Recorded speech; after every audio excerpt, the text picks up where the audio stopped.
তাণ্ডব সিনেমায় আফরান নিশোর কেমিও কেমন ছিল এবং এটা কতটা ভ্যালুয়েবল ছিল এবং কতটা গুরুত্ব রেখেছে একটা কেমিও চরিত্র তাণ্ডব সিনেমায়, এটা নিয়ে অনেক আলোচনা সমালোচনা হতেই পারে, কিন্তু আজকের ভিডিওর টপিক মূলত এটা না। এটা নিয়ে ডেডিকেটেড আরেকটা ভিডিও বানাবো। মূলত আজকের ভিডিওর যে বিষয়টা সেটা হচ্ছে তাণ্ডব সিনেমায় আফরান নিশো একজন গ্যাংস্টার হিসেবে কিভাবে আসলো, মানে একজন নর্মাল মাসুদ থেকে কিভাবে গ্যাংস্টার মাসুদ হয়ে উঠলো। মূলত এই বিষয়টা নিয়ে আজকের ভিডিওতে কথাবার্তা বলার চেষ্টা করব। আসসালামু আলাইকুম, হাই, আই এম নিউজ গাই। তো তাণ্ডব সিনেমার একদম শেষের দিকে যে ক্যামিওটা আমরা দেখতে পেয়েছি ইতিমধ্যে, তো এটা আমি ডিরেক্ট বলছি না, ইতিমধ্যে কিন্তু সোশ্যাল মিডিয়া থেকে শুরু করে বিভিন্ন দর্শক রিভিউয়ে কিন্তু আপনারা দেখতেই পাচ্ছেন মূলত এখানে আফরান নিশোর একটা ক্যামিও রয়েছে এবং সেইখানে মূলত আফরান নিশোকে একজন গ্যাংস্টার হিসেবেই কিন্তু দেখানো হয়েছে এবং সেইখানে তার একদম সাঙ্গপাঙ্গ একদম গ্যাংস্টার একটা ভাইব দেওয়া হয়েছে সেখানটায় আফরান নিশোকে। তো যাই হোক, কি ঘটেছে বা কি ঘটার ছিল সিনেমায় এটা আমি নাই বা বলি। মূলত আফরান নিশো তাণ্ডব সিনেমায় একজন গ্যাংস্টারের রোল প্লে করতেছে এবং সেই সাথে সুরঙ্গ সিনেমার কিন্তু একটা রেশ এখানে লাগানো হয়েছে। সুরঙ্গ মাসুদ হিসেবে কিন্তু এখানে আফরান নিশো রয়েছে।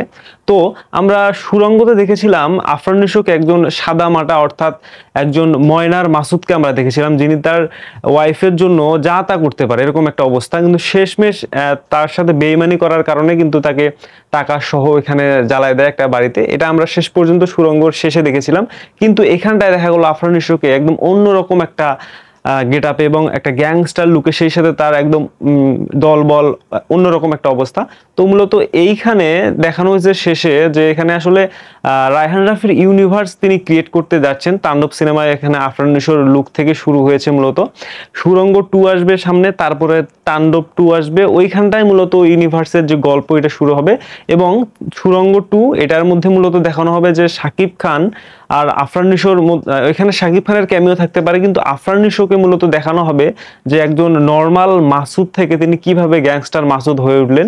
মূলত এখানে কিছু কিছু দেখতে পেলাম কিছু কিছু বিষয় হতে পারে, যেমন হতে পারে যেখানটায় আমরা দেখেছিলাম তমা মির্জাকে যখন মাসুদ একটা বাড়িতে পুড়ায় ফেলে, মানে আগুন জ্বালায় দেয়, হতে পারে ওই টাকাগুলা ফেক, অর্থাৎ জাল জাল টাকা দিয়ে তাকে পুড়ায় ফেলে এবং তারপর ওই টাকা দিয়ে সে আলাদা টিম বানায় এবং তারপরে আস্তে আস্তে সুরঙ্গ মাসুদ হয়ে যায় এবং ওইখানটা একটা শাকিব খানের ক্যামিও থাকতে পারে, অর্থাৎ ওইখানে হয়তোবা শাকিব খানের সাথে তার একটা কমিটমেন্ট হয়। কেননা আমরা তাণ্ডবে যে ডায়লগগুলো দেখতে পেরেছি সেই অনুপাতে মনে হচ্ছে ওইখানে তাদের একটা কমিটমেন্ট হবে এবং এই তাণ্ডব সিনেমায় আসলে মিখাইল অর্থাৎ শাকিব খান ওই কমিটমেন্টটা রাখলো না, এরকম একটা ইস্যু হতে পারে। অর্থাৎ আপনারা ভেবে নিতেই পারেন সুরঙ্গতে একটা শাকিব খানের ক্যামিও অবশ্যই থাকবে, যেহেতু ইউনিভার্স সিনেমা হতে যাচ্ছে। তো যাই হোক, যারা যারা এই বিষয়টা নিয়ে আসলে জানতে চাচ্ছিলেন যে আসলে সুরঙ্গতে দেখানো মাসুদ এবং তাণ্ডবে দেখানো মাসুদ তাদের মধ্যে আসলে কোনো মিল নেই, তো এটা আসলে ইউনিভার্স টাইপের মুভি, যেহেতু এখানে তার যে ক্যারেক্টার এটা বিল্ড আপের জন্য আরেকটা মুভি আসবে, অর্থাৎ সুরঙ্গ 2তে মূলত দেখানো হবে যে নর্মাল মাসুদ থেকে তিনি কিভাবে গ্যাংস্টার মাসুদ হয়ে উঠলেন।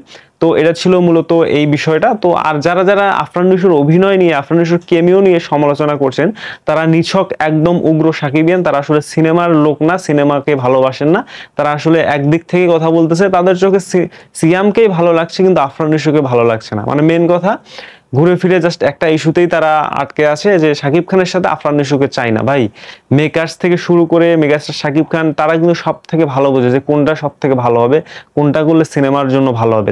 তারা যদি করতে পারে আপনারা কেন অ্যাকসেপ্ট করতেছেন না, বিষয়টা বুঝতেছি না। তো যাই হোক, এই বিষয় নিয়ে যারা যারা একদম অতিরিক্ত করে ফেলতেছে আমার মনে হয় তাদের বিপক্ষে কথাবার্তা বলা উচিত।